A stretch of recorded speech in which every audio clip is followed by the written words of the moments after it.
Hola, hola, hola, buenos días, buenos días. Oh, Why? it took Money some market deposit account.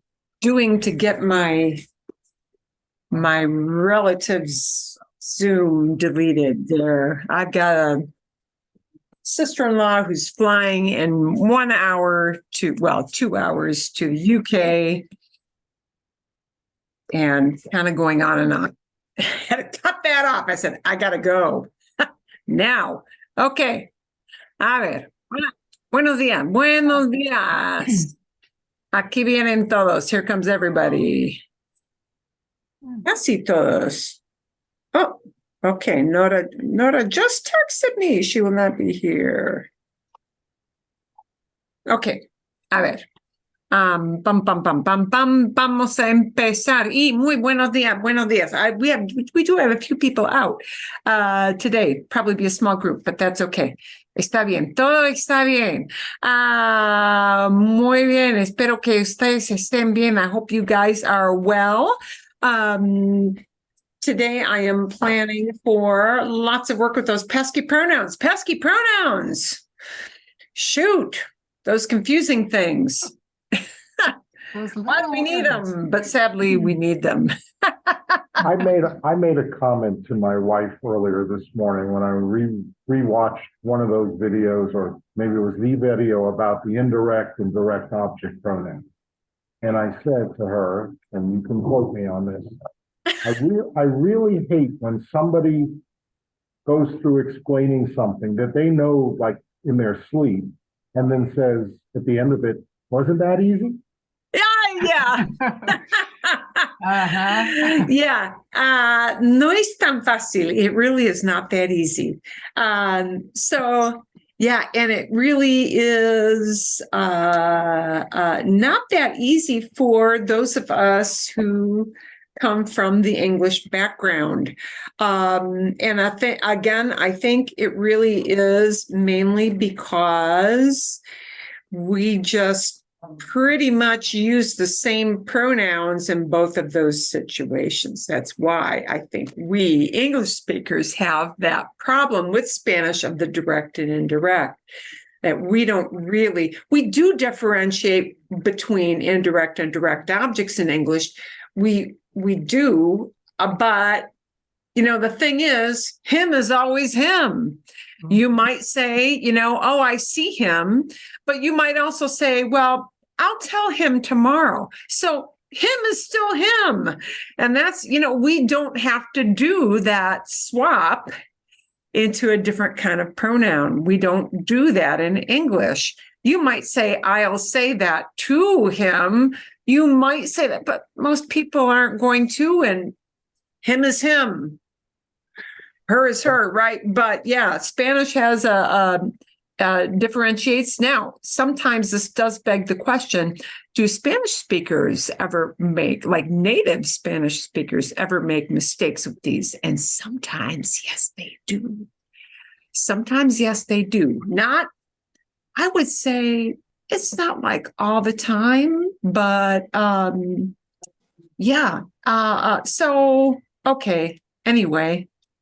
It's probably in the same way that I cringe when I hear me and I used on news programs and all, where they should know better which is the correct pronoun to use. Oh yeah, I was just talking about that. My teeth. Yeah. Mm-hmm. Yes. Yeah. No, you're absolutely right. There are a lot of times when you hear things done, not exactly by the book, by the rule in English, but do you hear it? And is it frequent enough that you say, okay, I've heard many people say this. Yes, it is.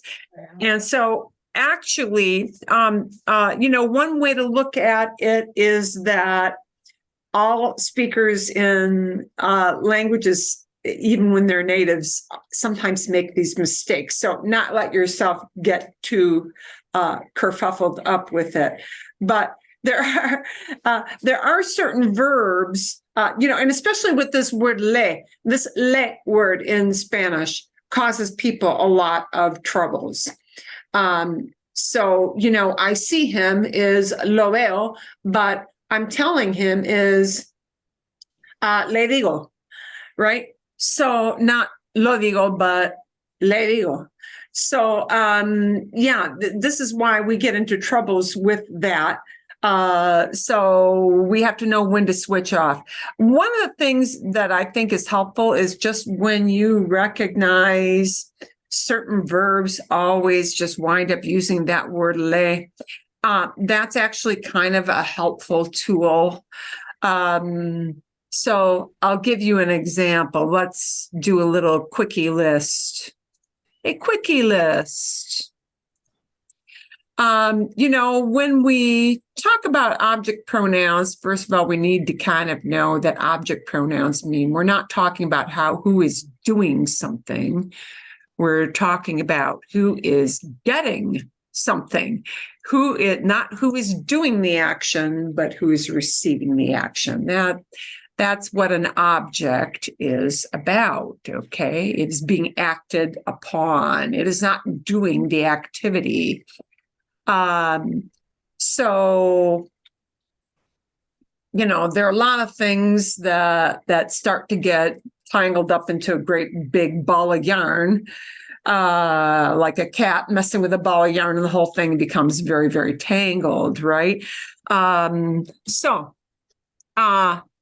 Certain verbs that will use le a lot more. Okay, so they use indirect objects or have indirect objects a lot. Decir. Boy, number one, decir, because you hear this all the time. Dile, tell him. Le dije, I told him. Yeah. So why is that always a le? Because the le always talks about the person that you're talking to. The direct object with decir is whatever information is coming out of your mouth. And that's a very abstract thing, right? What you're telling might be las noticias, news. It might be el chisme, gossip. It might be una broma, a joke.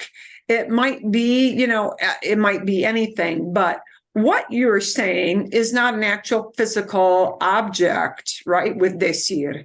But what you are saying, whatever it is, what you're saying might just be classified as it.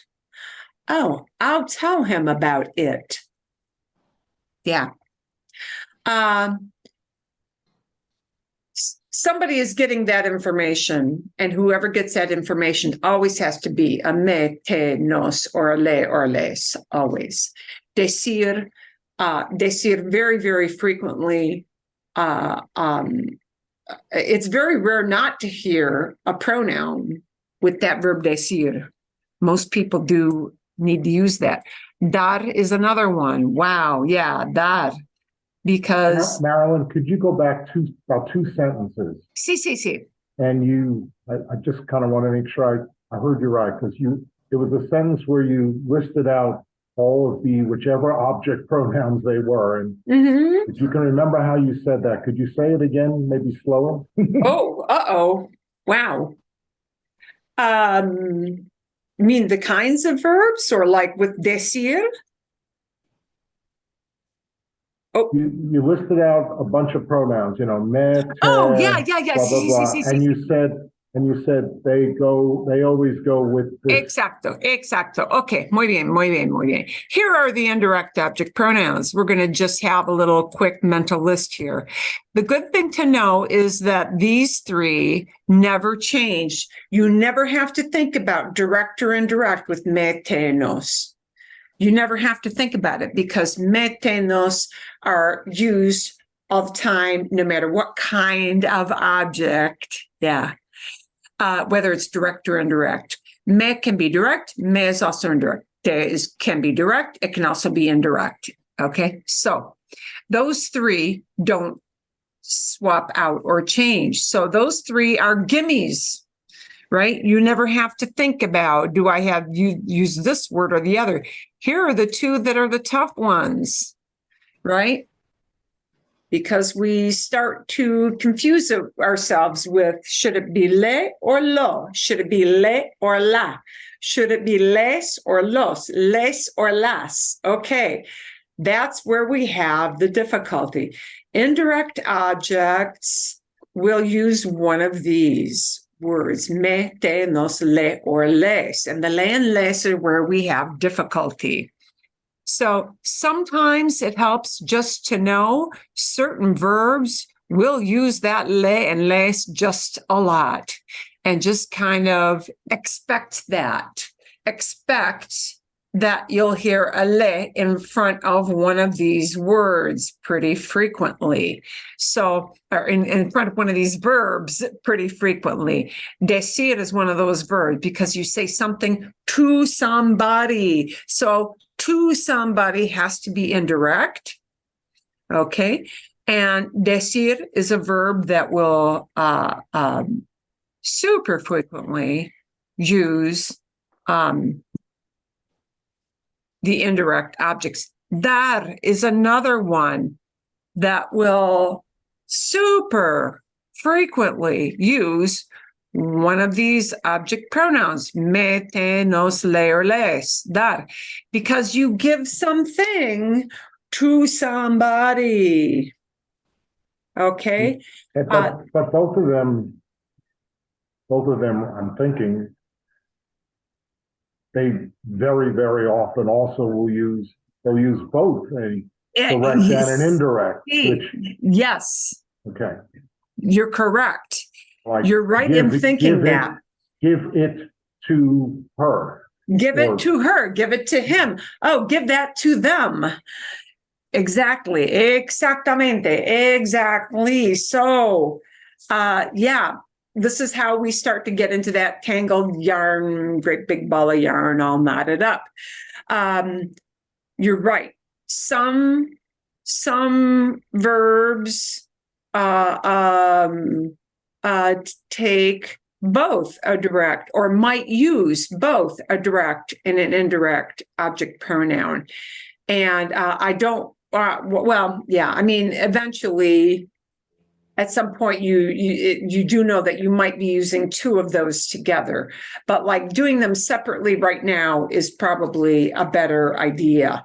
Bien. So anyway, decir, dar, because you can give something to somebody. So these little words, mete, los, mete, nos, le, and les, these frequently get something, right? Whatever the direct object is, the people represented by me, te, nos, le, and les, they get that direct object, right?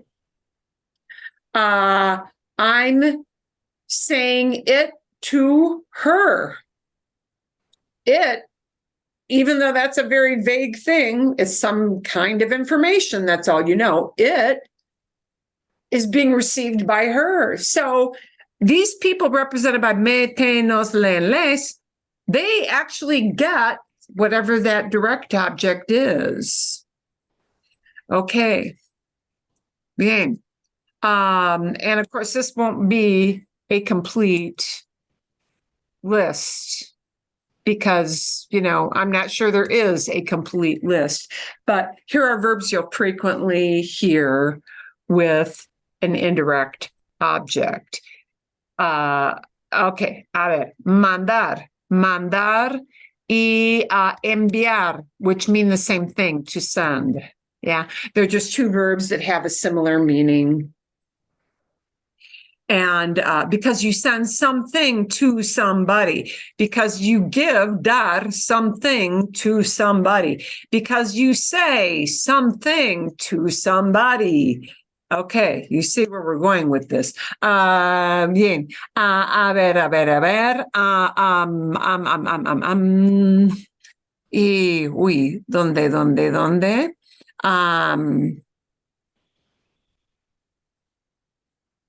Oh, sí, comprar. comprar. Because you buy something for somebody. Okay. You might, you might even buy it for yourself. Yeah. Whatever you're buying becomes the it. Yeah. But somebody gets that it thing that I'm buying. It might be I'm buying it for myself. It might be I'm buying it for him, for her, for them, for a bunch of people. Even vender, vender, to sell, the opposite of comprar. That will often take indirect object pronouns. So sometimes it's helpful just to know, which verbs are prone to use these words, me, te, nos, le, or les. Which ones will frequently use that. So let me... Marilyn, would traer be one? Traer? Traer is another one. I was looking for my better list, and here is my better list. I finally found it. Ay, por fin. But I do need to make it a bigger size. Your better list is going to look like a Spanish dictionary. Well, the list is going to be limited, because what we want to do is just give you an idea. Well, what's the most frequently, what are the most frequent kinds of verbs you're going to hear that do this? Okay. Oh, seriously, when was the last time you thought about, gee, is that a transitive verb? I don't even do that. No. Okay. In English, we don't really think about that unless you're a grammar person. That was your job to teach grammar. People don't think about that. They just use it, right? We pick these words out of the air. Well, they do in Spanish too. So, okay.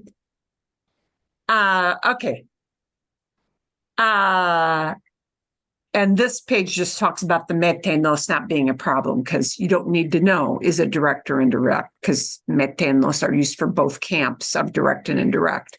Okay, so, and I'll send you this whole file here. But let's look at where it starts to diverge.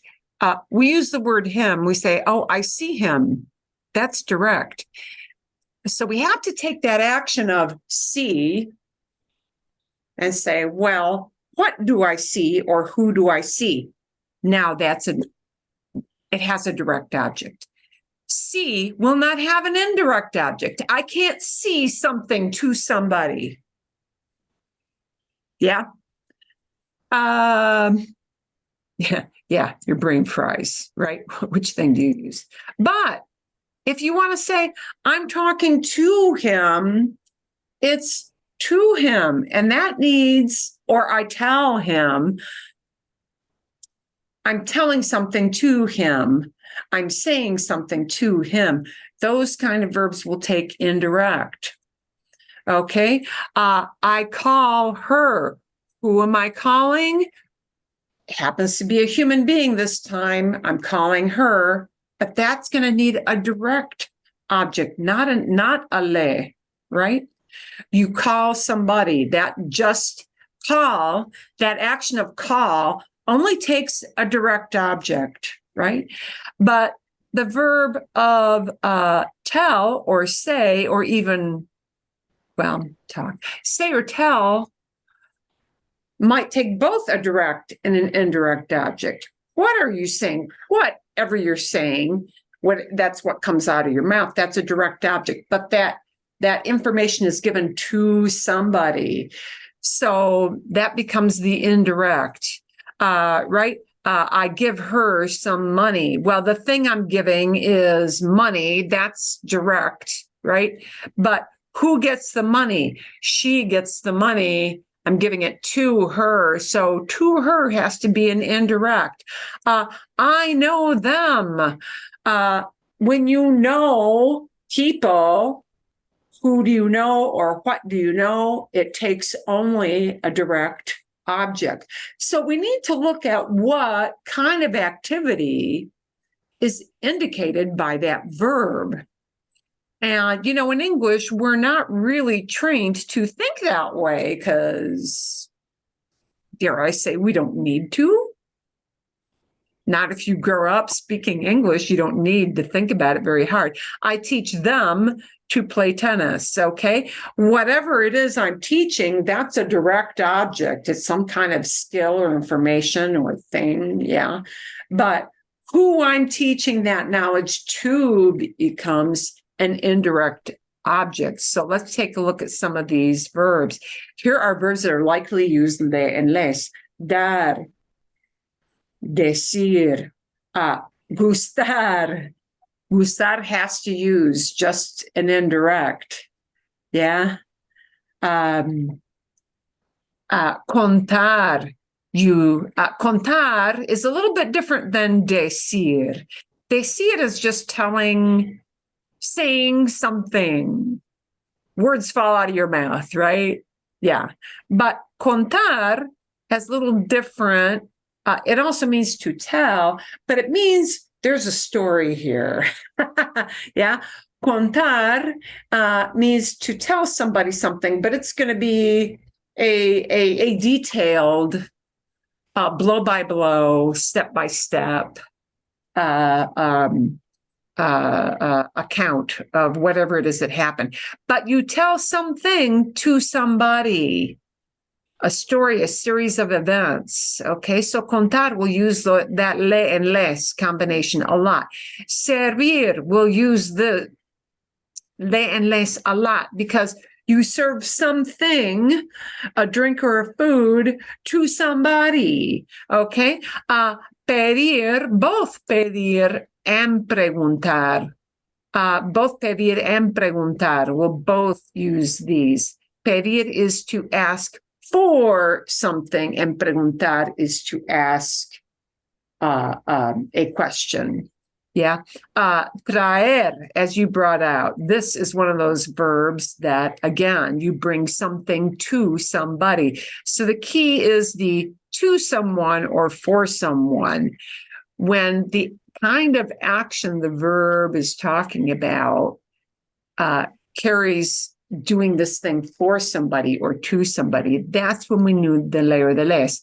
So sometimes it's really just helpful to know here are super frequently used verbs that you just know they're probably going to use a mete, nos, a le, or a les. These kind of verbs are just going to need that. Okay. I could even, to be honest with you, besides that, even a verb that's as very, very basic as hablar. Hablar may very well to talk to someone. To talk to someone. That to someone, it will use not a lo or a la, but a le or a les. ¿Sí? Por ejemplo, hablo con mi hermana cada jueves. I talk with my sister every Thursday. Vale, bueno. Le hablo cada jueves. Le hablo cada jueves. I talk to her every Thursday. Okay. So both hablar and decir fall into that category. I would maybe be better off popping this next to decir because they're kind of related activities, aren't they? Yeah, right. Say and tell. There are similar verbs. I know that might sound a little confusing, but we have that same distinction. Okay, so a direct object answers that question of who or what is receiving the action of whatever that verb action is, right? What do you see? I see the park. You might see a thing. Who do I see? I see the kids. Now you're seeing not a thing, but a group of human beings. So direct objects, here's the other thing to remember. Direct objects might be people, might be things. They might be humans, they might be objects. Indirect objects are going to wind up being people pretty much all the time. Yeah. So, okay. Are we good with that so far? It's kind of grammar ease, but it's sort of one of those things we have to think about because we don't think about it very much in English at all. We just don't. Yeah. The indirect object gets something. It gets whatever the direct object is. Yeah.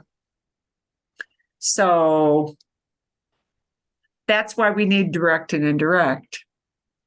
And it is a pain in the patootie. Yeah. Okay. So let's think about this a little bit.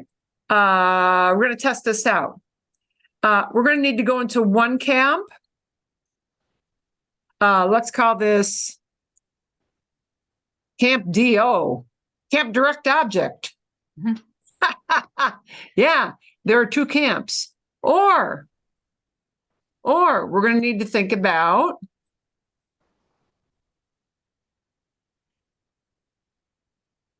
Camp IO, indirect objects. Yeah. And remember, of course, these Camp DO also includes, metenos, right? But Camp IO also uses metenos. It does not distinguish. So those are the three words, metenos, you don't have to think about and say which word they are always used blanket across the board, no matter what kind of object.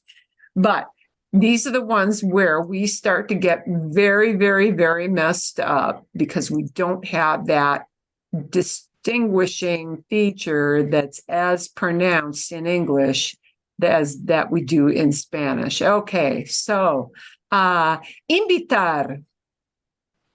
If we're thinking about, we're inviting him. Is that a direct object with a him? Will the him be Camp DO or Camp IO? DO, because when we look at that action of invite, and we say, okay, well, you don't invite a thing, do you? Yeah. Who are you inviting? That's going to have to be a direct object. Entonces, como se dice? We're inviting him. Now we have to think about the we're inviting. Let's think about the verb first. We're inviting. Como se dice we're inviting? Invitar. Está invitado. Invitamos, okay? And so now we've got that little extra layer of I got to know what the word for him is going to be. Como se dice him? Lo. Okay. And now here's the extra layer. Look at how many steps we had to go through. It's mental gymnastics. It really is, right? That it won't be invite him. It'll be word order wise. Him we invite. So it becomes lo invitamos, right? Lo invitamos, okay? So, we've got that, is it a lo or a le thing going on? We got, where does it go? It goes in front of the verb. That's not what it does in English. And this becomes kind of a complicated process. So, sometimes there are people who do advocate. I'm not going to say one way or the other because people's brains work different ways. Some people just sort of say, just memorize it. Invitar is always going to use a me, te, nos, lo, or las. Lo, la, los, or las. It's just going to use those words. Okay. Bien. Pedir. Pedir. I ask her for help. Wow. Ooh. If we're thinking about that, and notice the for help, is actually not being turned into a pronoun. No. Help is going to stay help, right? But now I've got this pronoun that I'm going to need to use. Ask her. Okay, what am I asking for? Help. Help. So that's off the table because help is not turning into a pronoun. It just stays help. It stays the word help. Okay. It stays this word ayuda. That word means help. So that's going to stay what it is, right? Let's get the I ask for part from pedir. Let's just look at pedir. How do we make pedir into a form that says, I am asking for? Pedo. Beetle. Yeah, it won't be pedo because pedo is a gaseous expulsion from one's behind. Yeah, that's a tricky one. Pido, right? It gets that little I thing in there. Yeah. And that's difficult because, guys, I know pedir, you think it should be pedo, but pedo means this. And no, that's not what you mean. So, we take that off the board. Okay.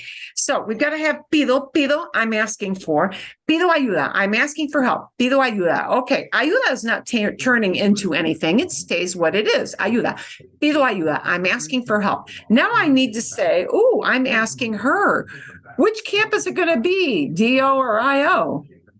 Io. IO, because the thing you're asking for is help, but I'm asking this of her. So, okay, it's got to be one of these two. Well, one of these. It can't be the metenos if I'm asking her. So it becomes one of these two. It becomes le. Yeah.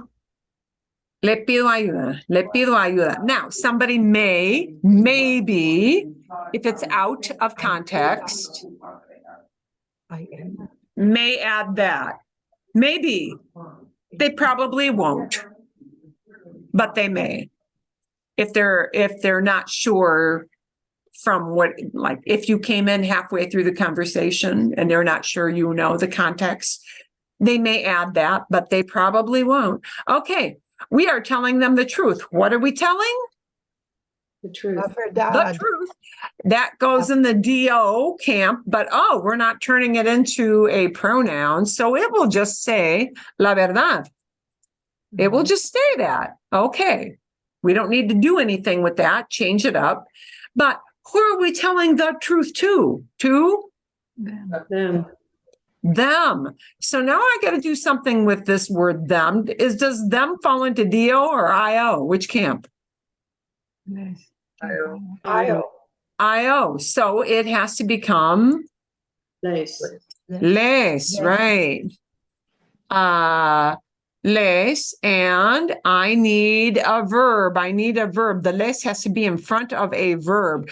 So now I need to tell about who is doing that action of telling. Who is doing that action is going to be this verb. So we need to look at this here and we need to tell the story of we're doing it with the verb. Decimos. Decimos. So the les is going to be in front of decimos. Les decimos la verdad. Les decimos la verdad. Les decimos la verdad. Okay. But goes into IO camp. Okay. Llevar. Llevar means I'm taking something, I'm picking it up, and I'm moving it someplace else. That's what that verb means. Okay. I'm taking them to work. And it means I'm driving them there, right? Okay. Who am I taking? Am I taking a thing or a person? Person. A person. Okay. But so therefore it's not what am I taking, but who am I taking? Is that Camp DO? Camp IO? Dio. Dio, you're taking him. You're taking a human being. Okay, so I cannot go into this les camp. I have to be in this camp here. And if I'm taking him, the word I need to pick out is No. lo. Now, that lo is going to have to come in front of the verb, right? In English, the word order is I'm taking him, but in Spanish, it's going to be him I'm taking. Him I'm taking. Okay. The verb is going to tell the story of who's doing it, and I'm the one who's doing the taking. So I need to take llevar and put it in a yo form. It becomes Llevo. llevo. Lo llevo a, sí, a mi empleo, a la oficina, to work. Work might be the office, it might be your job, right? Bien. Okay.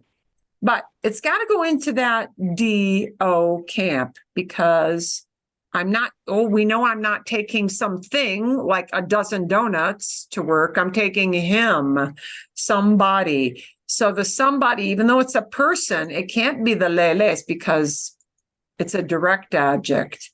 Okay, dar. Are you giving him money? Okay. What are we giving?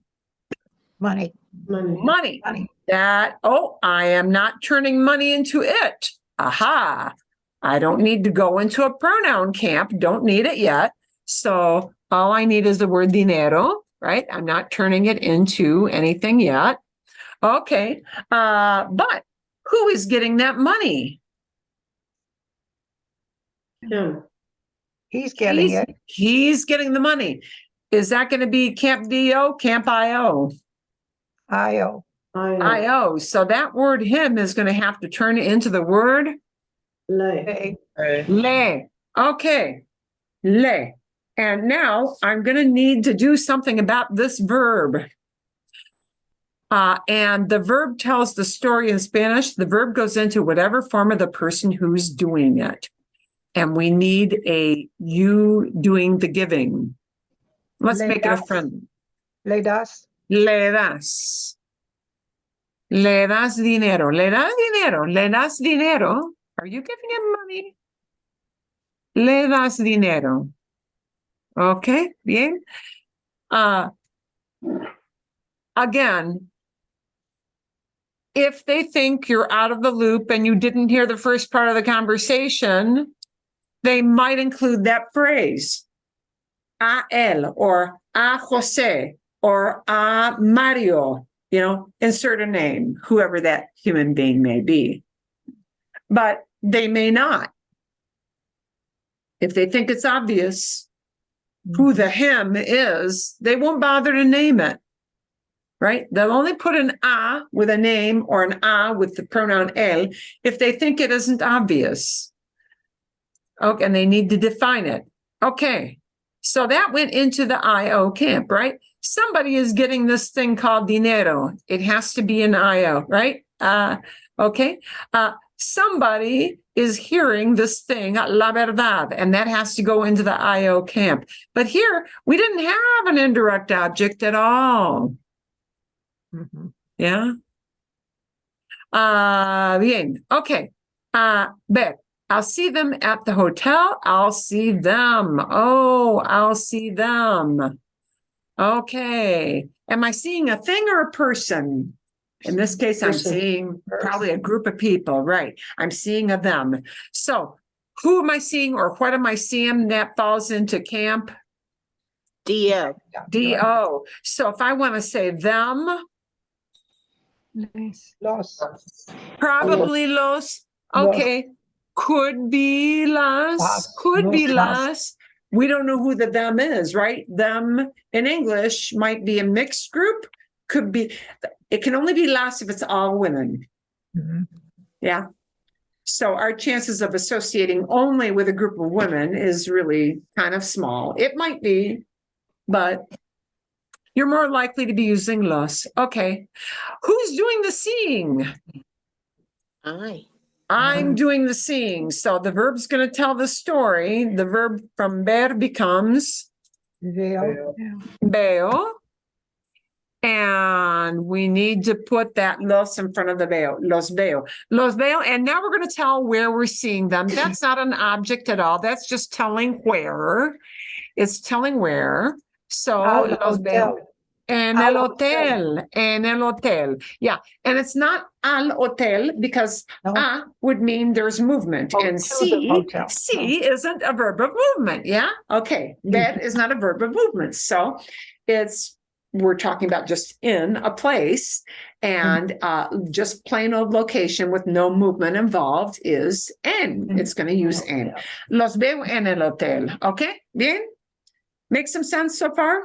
Sí. See, that's kind of a lot of mental gymnastics, isn't it?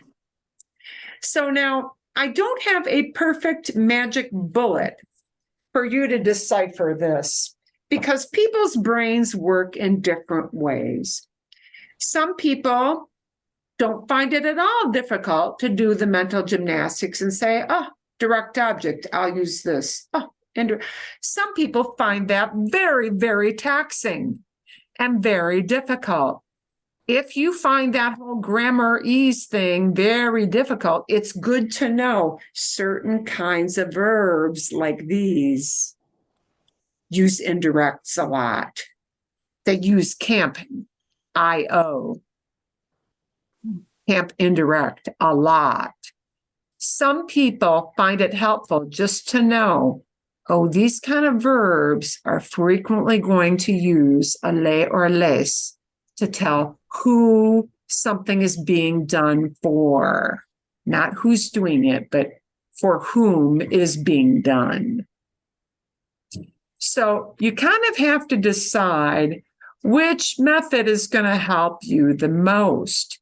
Some people say the only way to really get these kinds of verbs, dar, decir, gustar, contar, servir, pedir, traer, preguntar, and a whole bunch of others, because there's no definitive list of, well, here they are, and this is the only time you need this.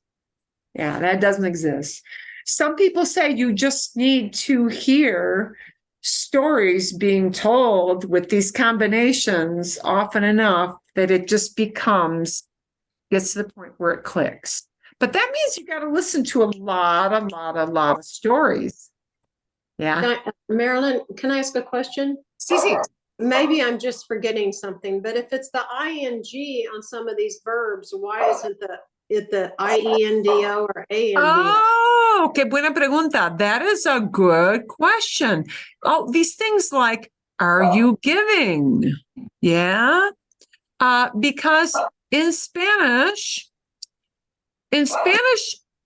somebody's only going to use the true literal ing if it is happening in real time while we are talking.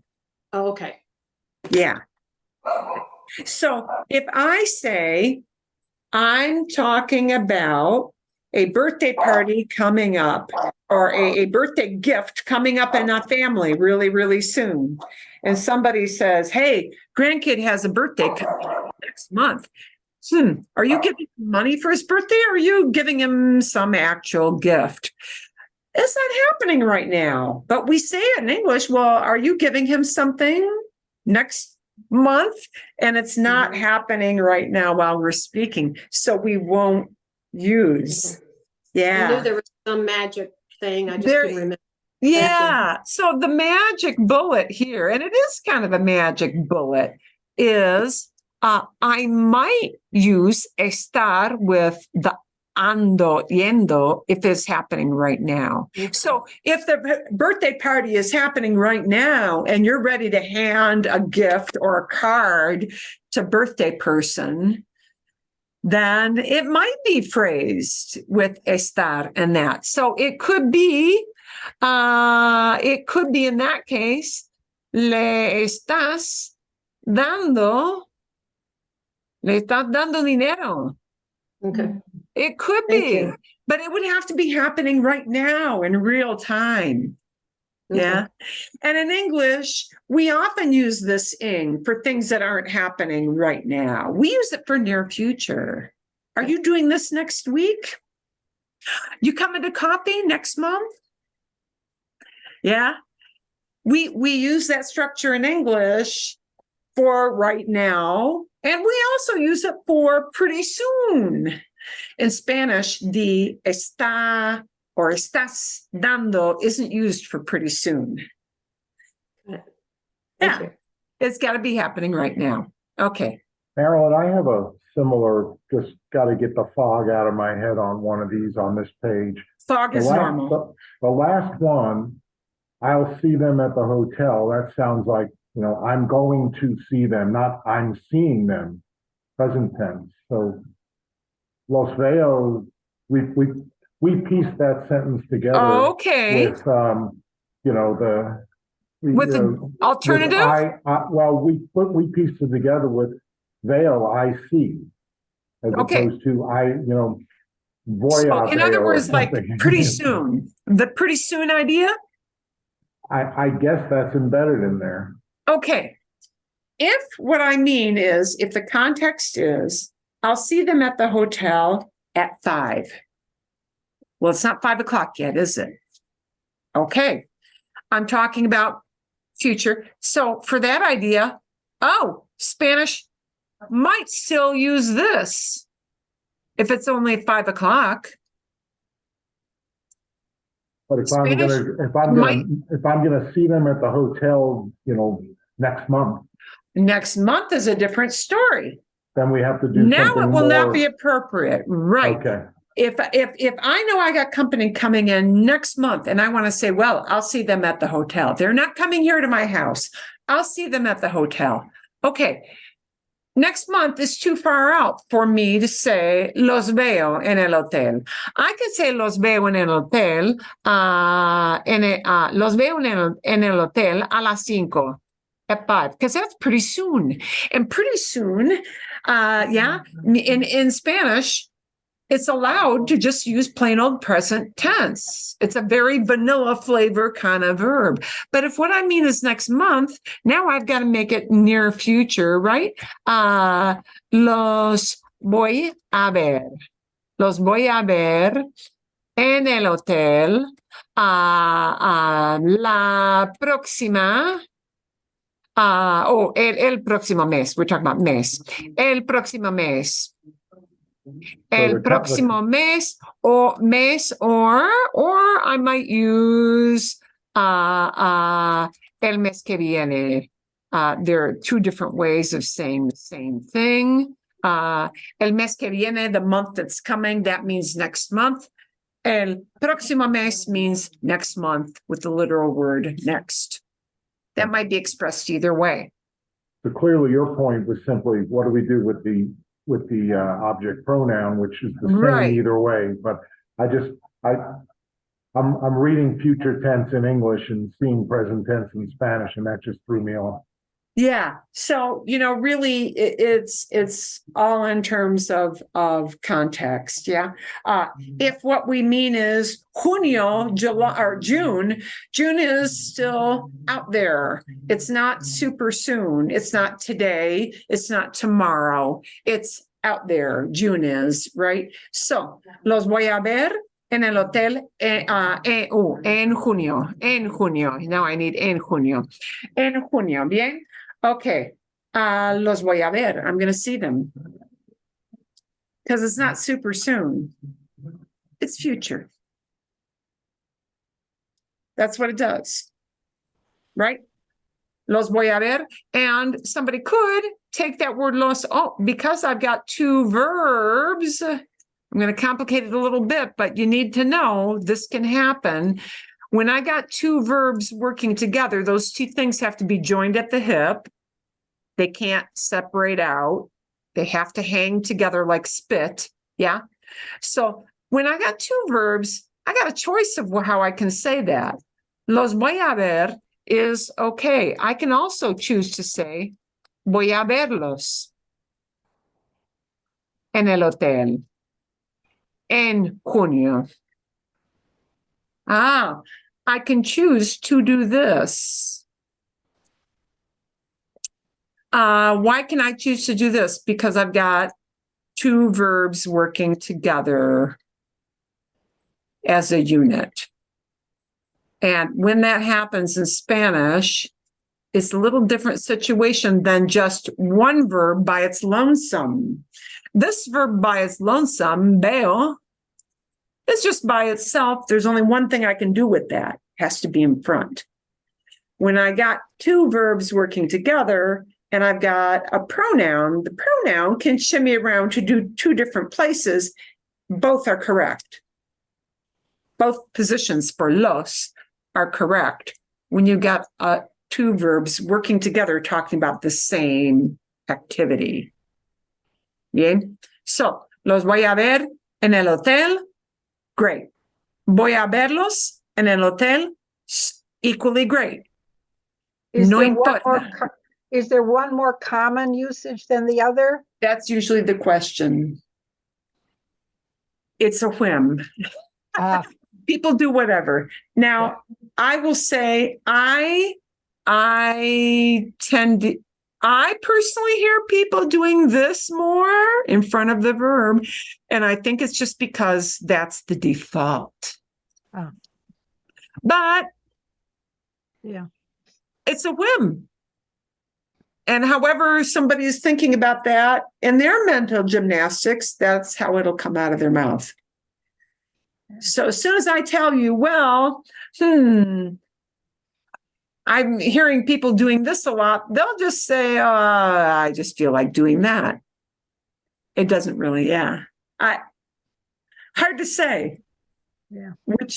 Hard to say what people are going to use because both are correct. Okay.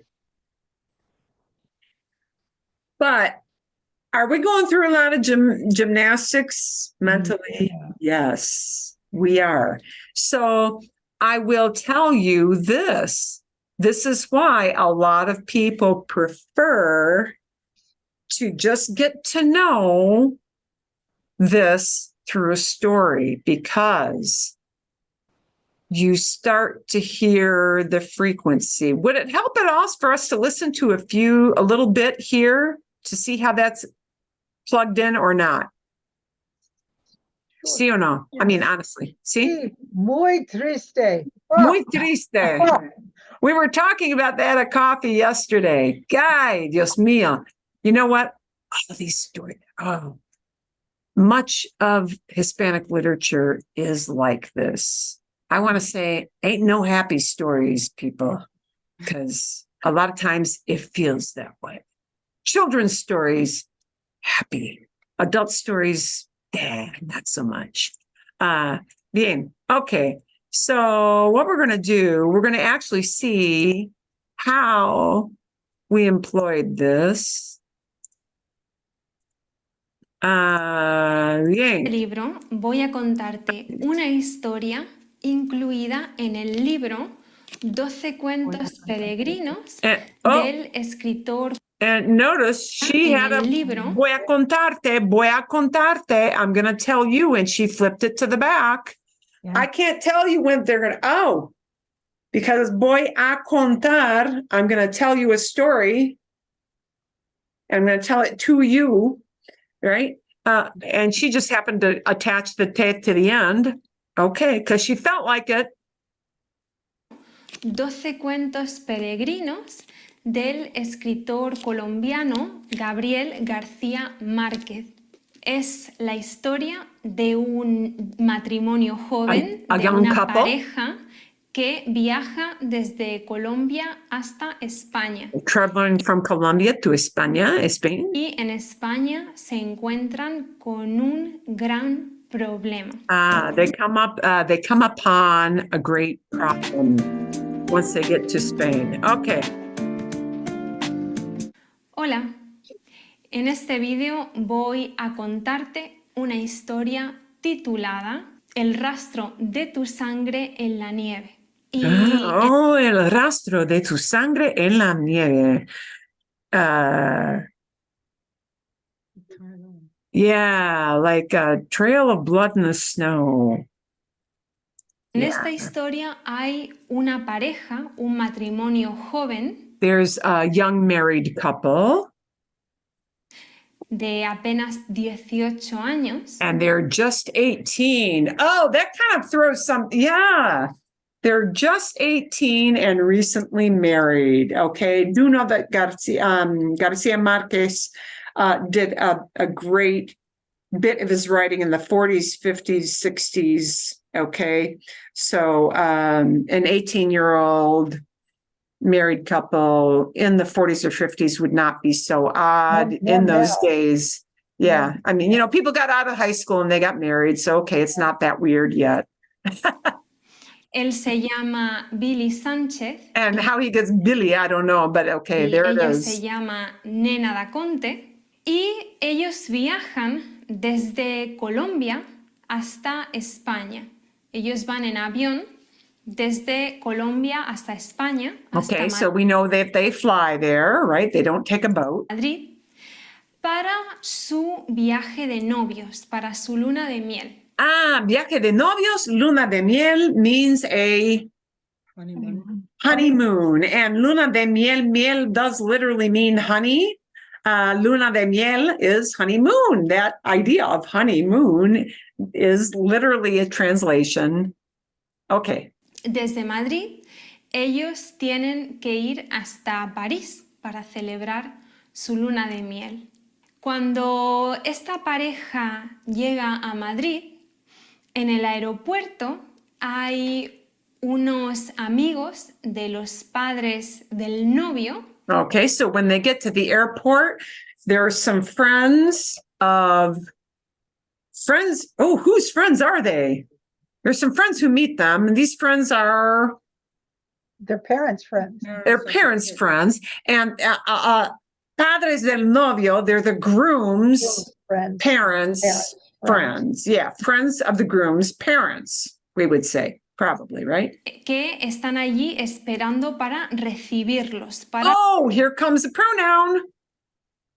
And they are there waiting to Receive them, greet them. receive them.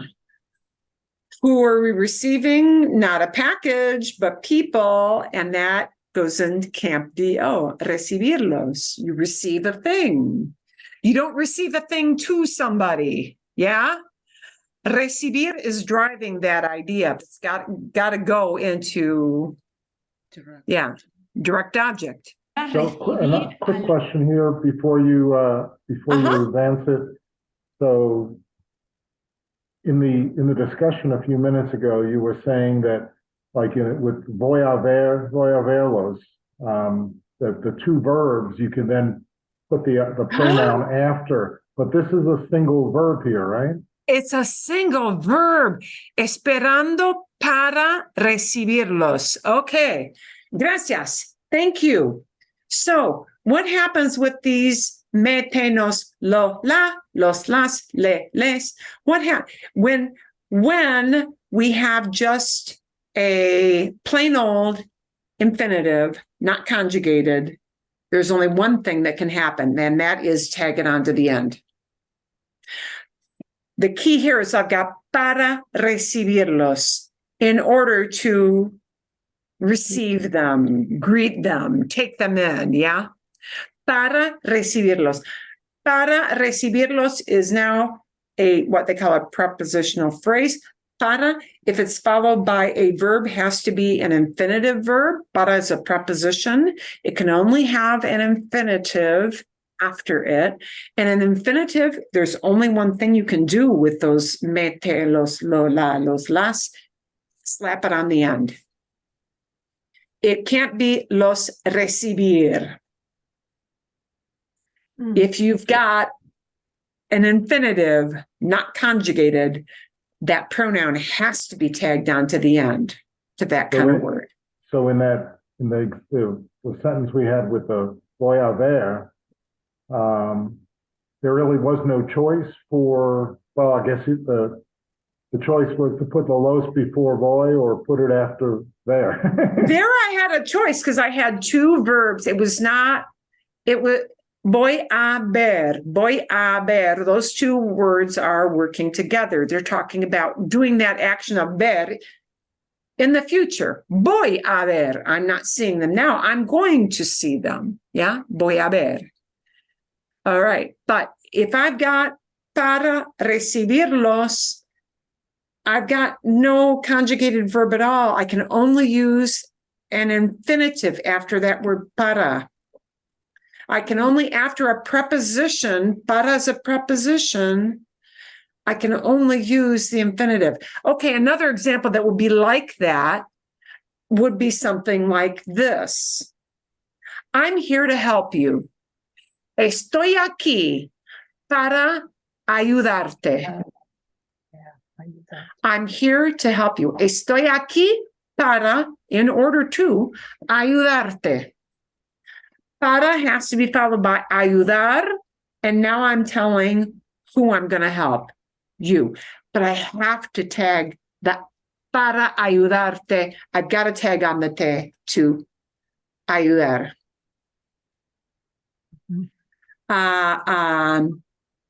We're here to buy a gift. You're hunting for a birthday gift, yeah? We're here to buy a gift. You announce at the jeweler's. It's some special graduation gift for the recent college graduate, yeah? Estoy aquí para comprarle,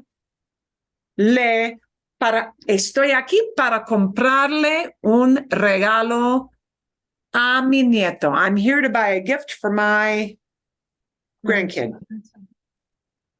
Yeah, para comprarle. I have to slap the le onto comprar. Para comprarle. It's attached there because it's an infinitive, not conjugated. I can only do that one thing. That's just the way that rule goes. Yeah. Okay. Los recién casados. Oh, the newlyweds. Newlyweds is recién casados. Y les llevan regalos a los recién. Oh, les llevan regalos. Llevar, they bring. Gifts. They bring, what do they bring? The gifts. They bring gifts And who gets the regalos? to them. The them. Yeah. So now I've got both a direct, regalos, but I haven't turned it into a pronoun, the regalos, because I have to tell what they're bringing. They're bringing gifts. They're bringing, who gets the regalos? Les, The newlyweds. Les llevan regalos a los recién casados.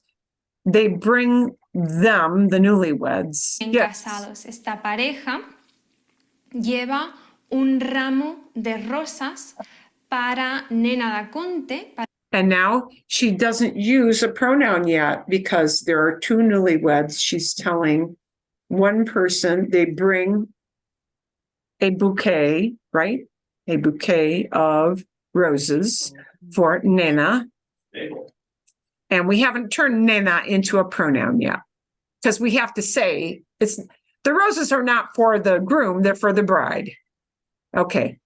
No pronoun yet. We tend to not have a pronoun unless we've already defined who we're talking about or what we're talking about. Okay. Para la novia. Y además lleva un coche muy grande y muy lujoso para el novio. Ellos Wow, nice gift. Car. These people move in fast circles. Wish I got a car. She gets the roses and he gets the car, huh? Yeah, That's right. I think he got the better deal. Obviously, he got the better deal all along. Oh yeah. Okay. Anyway. se saludan y Nena da Conte coge el ramo de rosas. And here we wouldn't use coge, we would say toma, takes. But because she's from Spain, they use the word coge. Don't use that word coge anywhere in Mexico. Okay. Y se pincha el dedo con una espina. Se pincha el dedo como una espina. So she does what with her finger? What happens to her finger? She pricks it. She pricks it, yeah, on a thorn. Espina is a thorn. Espina is a really useful word where we live because everything has espinas. Yeah. Los cactus tienen espinas. Espinas are thorns, prickers. Those, yeah, you know what espinas are, right? El ramo de rosas. Ella no lo piensa mucho. No lo piensa mucho. She doesn't. We got a law. She doesn't think. She doesn't think about it much. anymore. Doesn't think about it. And it is very vague, right? It is just what happened to her finger. It is talking about what happened to her finger. It is very vague. Hmm. And anytime it is very vague, it's talking about an action, something that happened, it becomes lo. Lo is always the default for the vague, abstract idea of it. No lo piensa. She doesn't think about it. Simplemente continúa hablando She con just los keeps talking amigos with her friends. y juntos se van a cenar. And together they take off to have dinner. They go off to take dinner. Se van a cenar. Van a cenar a casa de esos amigos del padre de Billy y después continúan su camino en el coche nuevo. Okay, and afterwards they continue their travels, right? Their path along, along the road. They hit the road again. Continúan su camino. They hit the road again, right? They continue traveling in the car. Nena y Billy continúan el camino desde Madrid hasta París. So they keep going. They're on the road. They're on the road again from Madrid to Paris. Es una noche muy fría, hace mucho frío It's a y cold está night. nevando. It's Y snowing. Billy va muy contento conduciendo su coche nuevo. Oh, Billy is going along. He's very happy driving his car. Pero en ese momento, Nena da Conte se da cuenta de que su dedo sigue sangrando. Oh, she realizes that her finger keeps on Bleeding. bleeding. Sigue sangrando means keeps on. We would say in English, keeps on bleeding or continues bleeding. Literally, it is continues bleeding. But often in English, the idea we plug into instead of continues bleeding is she keeps on bleeding. Okay. Sigue sangrando el dedo que se ha pinchado con las espinas de las rosas. And she just, the finger keeps bleeding, the one that she has pricked on the thorns of the roses. Entonces Nena se pone un pañuelo en el dedo, she puts un pañuelo is hanky. Yeah, pañuelo is a handkerchief. Probably a little bit too early for a whole lot of Kleenex in those days. So you would have a handkerchief. Proper people who are given cars for their honeymoon would have a handkerchief, not a plain old peon kind of Kleenex. Yeah. un pañuelo para cortar el sangrado. Yeah. Se pone el pañuelo y lo sujeta. Lo sujeta. Sujetar means to wrap or press down because you're trying to stop the bleeding, right? Lo sujeta, and the lo is replacing the word for this part of your body. Dedo. Dedo. Lo sujeta. She wraps it. Mhm. She bandages it up. She wraps it up. Lo sujeta. Okay. Y continúan su camino hasta la keep on the road. frontera de España con Francia. Oh, they are going up to the border. Frontera es border. Pero en la frontera, Nena se da cuenta de que su dedo todavía continúa sangrando. El pañuelo de papel está totalmente Oh, it was a Kleenex. I'm sorry. De papel. Se me olvidó. I forgot. El pañuelo de papel. Oh, it was a Kleenex. Yeah. empapado. Oh, el pañuelo de papel está totalmente empapado. Oh, the Kleenex is completely It's probably soaked in Soaked. blood. It's soaked. Yeah. Yeah. Empapar is to get something wet and keep it wet. Yeah. Empapar. It's completely soaked. De sangre. Entonces Billy baja la ventanilla del coche y pregunta a los guardias que hay en la frontera So Billy rolls down the window and asks the guards at the border, si hay alguna farmacia cerca. Hey, any kind of, yeah, any drugstore around here? para comprar algo para curar el dedo de Nena. Los guardias que hay en la frontera le dicen a Ah, here's a lady saying, yeah.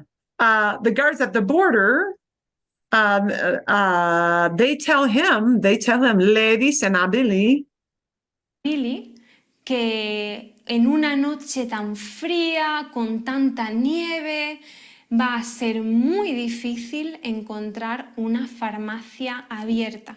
on such a cold and snowy night, it's going to be hard to find a drugstore that's open. Así que ellos continúan su camino But they keep on the mirando road. por si hay alguna farmacia, And they keep looking to see if there's any kind of pharmacy. If there's some pharmacy, some drugstore. pero no encuentran ninguna farmacia. They don't find anything. Al final, Nena da Conte coge otro pañuelo y se lo enrolla en el dedo. And here we do get a se lo enrolla. She wraps it up on herself. Yeah. The se lo is because we can't say le lo. You can't le lo, right? If we combine those two, a direct and an indirect, me with a lo, te with a lo, nos with a lo, those are all great, but you can't le lo, you can't les lo. So when that happens, we have to turn that le or les word into se lo enrolla. Pero aún así, el dedo sigue sangrando. Yeah, even so, it keeps on Entonces ella tiene bleeding. una idea. Piensa, quizá si saco mi mano por la ventanilla, Oh, maybe if I hang my hand out of the window, car window, con el frío, el sangrado parará. El sangrado se maybe the cold of the weather, right, will stop. cortará. Entonces ella deja su mano fuera de la ventanilla y se queda dormida. So she hangs her hand out of the window and she just falls asleep. Se queda dormida, I mean, it's saying she's falling asleep. La sangre de Nena va dejando un rastro rojo sobre la nieve. So there's, yeah, Dripping on the. yeah, now there's a trail. There's a trail, a red trail of all the blood that's dripping out of the hand that's hanging out of the window Cuando from the Nena se car. despierta, el sangrado no ha parado. Ella continúa sangrando. Y ahora hay sangre en su ropa, hay sangre en el asiento del coche. Nena no se encuentra bien. No se encuentra bien. No se encuentra bien means she doesn't feel well. Yeah. ¿Cómo te encuentras is a way of saying ¿cómo estás? How you doing? No se encuentra bien. She doesn't feel good. She doesn't feel well. Okay. Está cada vez más pálida. Yeah, Billy she's getting está paler and preocupado, paler. pero ya pronto van a llegar a París. Cuando van acercándose a París, They're getting closer Nena to Paris le pide now. a Billy And here we go. Nena le pide a Billy. Nena asks him for something or asks him to do something. She's asking for him to do something. See, le pide a Billy que she's going to ask Billy to do something. Le pide a Billy. que la lleve a un hospital. Bien. Le pide a Billy. She asks something. She asks for something, and here she wants him to do something. Que la lleve. He asks that Billy takes her somewhere. And the la lleve is he's going to drive her someplace, take her someplace. Que la lleve a un hospital. She asks Billy, she asks him to take her. Le pide, la lleve. Le pide, la lleve. Mhm.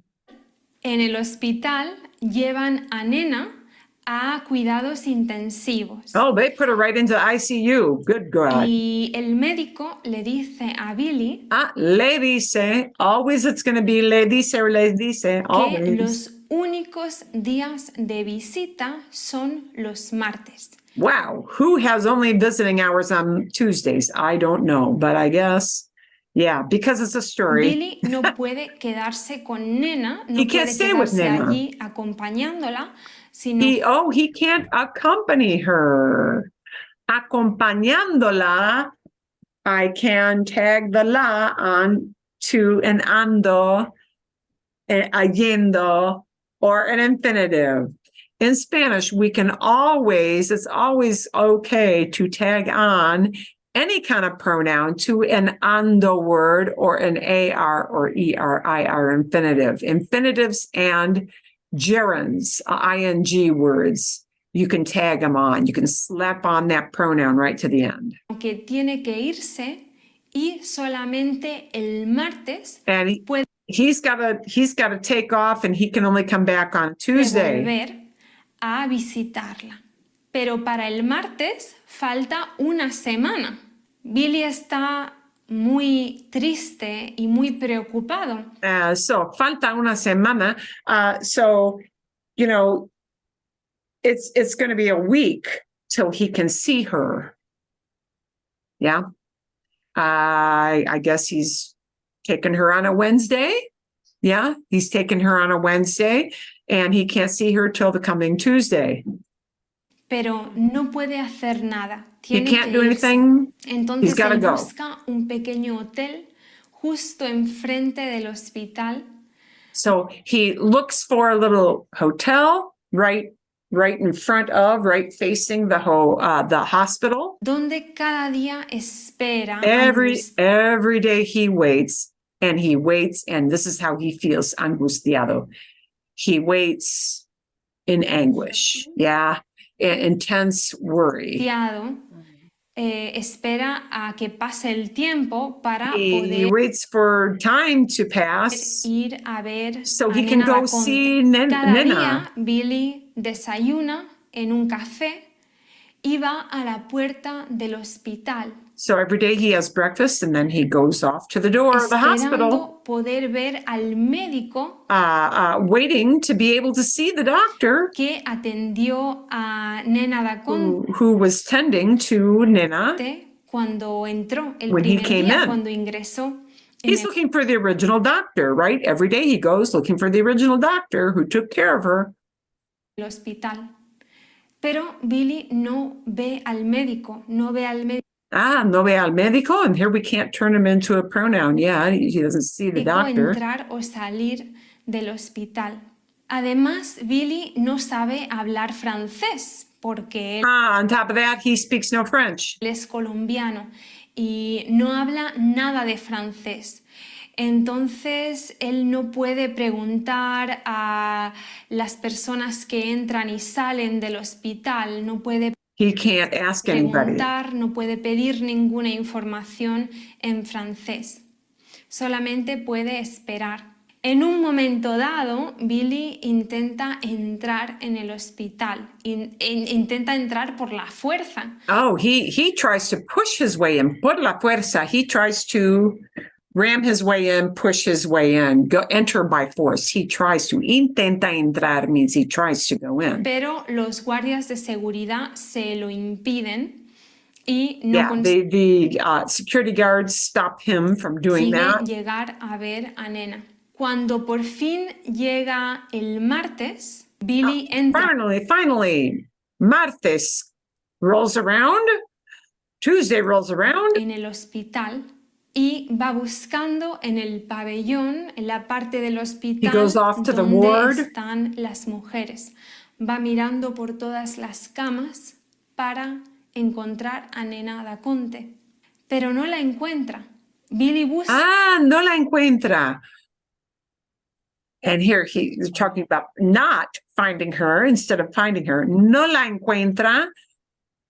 Who does he not find? Her. That belongs in the la direct object camp. No la encuentra. por todas partes, pero no encuentra a Nena. Pero al final Billy sí encuentra al médico que ingresó a Nena da Conte, He finds the doctor who admitted el Nena. médico con el que hablaron. Billy le pregunta, Le pregunta. He asks him. He asks something of him. So, le pregunta. Pregunta is one of those verbs that just does use a pronoun. That's indirect. le pregunta por Nena da Conte. ¿Dónde está Nena da Conte? ¿Dónde está He mi asks mujer? about Y el Nena médico le contesta. and answers him. So he says something, but he answers to somebody. So that's got to be that indirect camp. Le Nena da contesta. Conte murió el jueves pasado. Gah. Murió desangrada. Sus Gah, padres she bled ya out. han Wow, pobre nena, poor nena, she bled out. estado aquí, han velado el cuerpo y la The parents have already been there and they've already done the wake. han enterrado. Boy, bad in-laws, man. Nena da Conte ya no está aquí. Y este Yeah, they already buried her. es el Your parents final came? de esta triste historia de Yeah. Now, this is part of a genre. This is part of a genre called magical realism. Magical realism is a thing in Latin American literature. It is a big thing in Latin American literature. And it is a specific type of story, like science fiction is, like just romance novels are. And the intent is always to tell a story that has truthful elements. And within that, you weave things that they don't seem like this isn't even possible for this to happen. It's a genre that is very, very popular in Latin American literature. A lot of people, since really, I would say the 40s, 50s, the 30s, 40s, really have its beginnings in the 30s and 40s, and absolutely took off in the 50s and exploded. Everybody started writing stories like that. So it's very hard to find stories that don't have that element in it. Yeah. Exaggerating. It is intended to be a story where you're not quite sure where probable events start to mix with like surreal, odd, weird actions. It's a thing. Okay. And they give out Nobel Prizes for that thing. Oh, wow. They Really? love it. It is much loved throughout much of the literary world. Magic, did you say magical? Magical reality. Magical reality. There are many, many authors who specialize in this, and Garcia Marquez is one of them. It gets into completely very weird. It's very Twilight Zone kind of writing. And was very popular, is still popular, and happens a lot. Okay. Yeah. Moral Let's of the see. story is don't give any bouquet of roses for the bride. Yeah. Yeah. Well, see, yeah, and that magical element, would it be normal to give a bride a bouquet? Yes. Would it be normal for her to not be able to stop bleeding? No. Here's where it comes into that shouldn't be happening. That's not possible. And it starts to weave into the story, and it becomes like the whole focus of the story. But now we have a reason to not give our wives roses like on Mother's Day or Valentine's Day because we don't want them to bleed to death. There you go. Unless you take out Así es. all the thorn. Yeah, I gotta remember this story and like find a translation for my wife. There you go. Yeah. Actually, you may be able to find a translation of it. Yeah. Actually, I am looking for an original. I have not read that particular story in the original. I need to do that. I It's need to gonna be a find good that. excuse, Mark. Yeah, It's gonna be what? A good excuse. good excuse. Well, Yeah. any excuse is a good excuse. Yeah. Okay, let's take a look at a couple of things that let's see if you can tell if it's going to be which camp it's going to go into. We're looking at which camp. Is it lo la and los las direct, or is it les indirect? Let's see if, and we're given two choices, one from camp DO, direct object, one from camp IO, indirect object. How would we say this idea of I see her at the market? Would it be la veo or le veo? La veo. La. La. La veo. Okay, and they're going to give us an answer. Yeah, bien. See, that tells you you did that well. Yeah, I see whom or what? I see her. So it has to be from the camp DO. Lo, la, los, las. Okay, yo la veo. She sends him a telegram. Oh, Le. telegram. Le Lay. mande. Le mande. Le. Right. Le. We're sending. What are we sending? Telegram. Somebody who gets the telegram. She does. It's got to be the indirect object. Le manda un telegrama. And if you need to define that more, le manda un telegrama a Jose, a Luis, a su novio, right? You just plug in a name. You might plug in a name. Luisa loves him madly. Lo. Lo. Lo. Lo quiere. Uh-oh. Which one would it be? Lo. Lo. Lo quiere. Lo quiere. Lo quiere. She loves him. She loves him. Now, I'm going to tell you this particular example is one where you might hear, you may indeed hear a native speaker phrase that as le. Hmm. And that wouldn't be considered a great big faux pas, a great big misstep, a great big blunder. For reasons that get a little complicated, but it's generally considered correct to say lo. If somebody said le, it wouldn't like totally mess somebody up, but generally it should be a direct object, lo. Sometimes when a direct object is a male person, it is also considered equally correct to use le instead of lo. But that's an old rule that's kind of gone by the side as the years go on. Okay. We hear you well, and the you is going to be a formal you. La. So it's la. So in other words, not a te. La. It'll be a la. Yeah. La happen, and the you happens to be a female person, the you we're talking to. Okay. You give him a kiss. Le. Lay. Lay. Le. Because we're yeah, and here it's got to be le. What are you giving? That beso, kiss, is a thing. That is the thing that is being given. That's the direct. Beso is direct, but le. But again, you can really look at that as dar often gets this pronoun.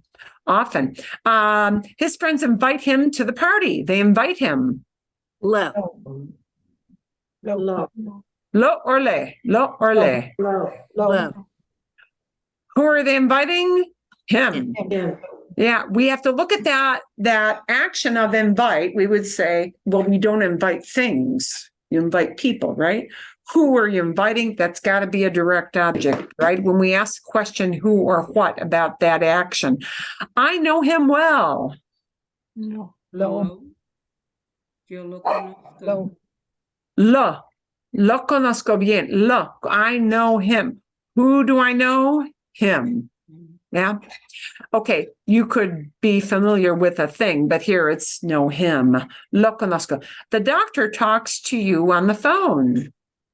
Oh, we've got hablar. The doctor talks to you on the phone. It's lo. Le. Lo. Le. Le. Oh, I'm hearing both. Lo. Le. Well, This has got to be le. Okay, the doctor talks to you.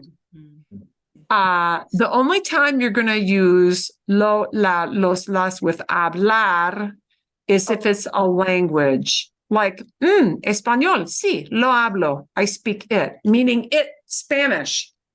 But if you speak to a person, it's automatically indirect. I speak to him, I speak to her, I speak to them.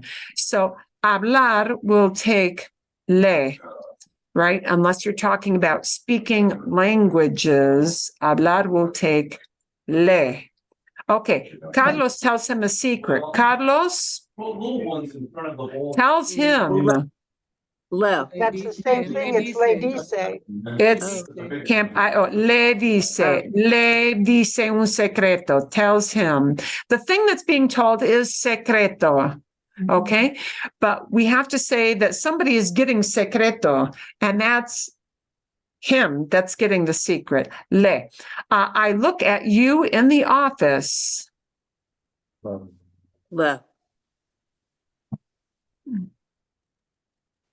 Lo. Who am I looking at? You. And here it happens not to be the te you, it's the formal you. So no, when they're using you in this sense, they're using it as the formal usted form, yeah, instead of the tu form. So te miro would be if it were familiar, but lo miro, because who are you looking at? A person in this case, yeah. You could be looking at a thing, you could be looking at a person. What I want you to do is to try these in the coming week. Ooh, and I didn't realize there were two. This gives you lots and lots of practice. You're going to click on one or the other, and you're going to see how you do with this. And we'll come back next week and plug this into some standard questions. But I want you to see if you can kind of decipher which one it will be. You may need to look up devolver. Devolver means to return an item, like to turn a book into back to the library, or to return something you bought back to Amazon. That's devolver, right? And these other verbs, I think you're going to know what they mean. Yeah, devolver was the only one that I think I have to define for you. Sí, bien. Okay, claro? Claro? Good enough? See? Sí. Quiz yourself with that, and we'll come back next week and see if we can plug in some fresh ideas that you haven't had a chance to prep. Here, when you click on items from that website, you'll see whether you're right or wrong right away, and it'll give you a reason. If you don't understand that reason, mark it off and come back and ask me next week. Bien? See? If you were at the coffee thing yesterday, if you want to stay on for one extra minute, or others can stay on too, we were talking about a shirt I was going to wear today. Oh, So you can test your science and algebra. yes. This is the MIT shirt, yes. The shirt that only an MIT person truly has a good grasp of, or no? No, but it only has a willingness to wear. So I'm going to tilt this down, and Well, yeah, let's see. you're getting the mirror image, I guess, on Zoom. But We can see it perfectly. okay, so Yes. the first thing here is E divided by C squared, which is kind of off of remember the relativity, E equals MC squared. Yeah. So if you solve that, you get M. And then if you remember, I don't remember algebra, calculus, something or other, square root of -1 by definition is called I. Wow. Don't ask me where that came from, but that's or what -1 means. But anyway, and this one, this is my favorite. So this is the ideal gas law. If you remember from chemistry, PV equals nRT. So if you solve that for T, Wow. Okay. Wow. yeah, it's like, okay. I'm already blown away because I don't remember a lot of these. Right. No. I was not the genius with chemistry or math, so Yes. that's a great shirt though. It We- is very cool. So you're all Gracias. coming yesterday? Did you guys were together yesterday? I'm sorry, I cannot make it. yesterday. That is Yeah. perfect. We're gonna do it again. We're gonna do it again sometime soon. Fine. See. Fine. Bien. Okay. Vale. Okay. Okay, great. Okay, I've got so you've got things to listen to. I think I'm going to give you another story to listen to because I want you to keep listening for how these things all kind of fold in together. And Could you pick one that's not quite so sad? yes, actually, this will be completely the opposite. Completely the opposite. Not sad, not depressing, and not in the Happy la ending.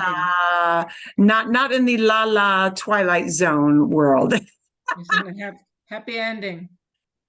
Yeah.